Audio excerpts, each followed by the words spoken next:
She was simply taking her daughter to school when the attackers struck without warning. Her little girl sat in the back seat, completely unaware of the violence unfolding outside. The assailants brutally knocked her to the ground and snatched away her 4-year-old daughter before speeding off into the distance. For 2 agonizing months, she searched everywhere for her child, following every possible lead that came to nothing. The local police claimed they had no clues and hastily closed the case, while her wealthy husband showed shocking indifference to their daughter's disappearance. Even worse, everyone in their social circle turned their backs on her, offering no help whatsoever. With nowhere else to turn, she reached out to her ex-boyfriend, someone she hadn't spoken to in 4 years. When she first laid eyes on him, she struggled to hold back her tears, overwhelmed by memories of their past together. Linda and Sam had been college sweethearts, deeply in love and planning a future together. Linda had even defied her father's wishes by secretly marrying Sam in a beautiful red wedding dress. But fate intervened when Linda's father was diagnosed with cancer, and his dying wish was to see his daughter married to Jamie, a wealthy businessman. Heartbroken and feeling utterly defeated, Sam enlisted in the military, where he eventually became one of the most elite soldiers in his unit. When Linda's call came after 4 years of silence, Sam knew immediately that only desperation would drive her to ask for his help. He had never taken a single day of leave during his entire military service, but this time his commanding officer granted him 7 days. They met at a restaurant where Linda made her plea not as a former lover, but as a desperate mother begging for help. Looking into the eyes of the woman he had once loved, Sam agreed without hesitation. Their first stop was the local police station, where the officer on duty immediately recognized Linda and knew exactly why she had come. He brushed off her concerns with dismissive responses and even made inappropriate advances toward her. Sam's anger began to boil as he watched the officer's unprofessional behavior escalate into outright provocation. Unable to contain his rage any longer, Sam's fist connected with the officer's face, sending 2 teeth flying 5 meters across the room.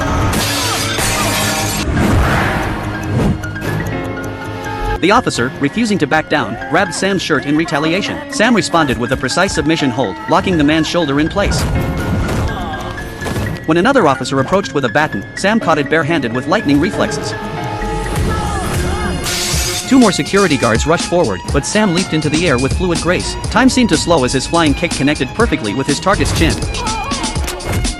Without missing a beat, he spun around to face the next threat. As a soldier, he refused to let the flag touch the ground, holding it steady even as others struck his arms repeatedly. After carefully setting the flag aside, Sam's elbow found its mark, sending his opponent crashing through a solid brick wall. He vaulted upward and delivered a crushing blow that sent papers swirling through the air from the sheer force of his presence. Linda watched in stunned amazement, hardly believing the incredible fighting skills her former lover had developed. Sam knocked down another officer and caught the man's police cap as it fell, clearly believing these corrupt individuals had no right to wear the badge. His fists continued their relentless assault until he finally stopped, realizing he didn't want Linda to face consequences for his actions. He allowed the remaining officers to drag him away to an interrogation room, knowing his sacrifice might be the key to finding her daughter.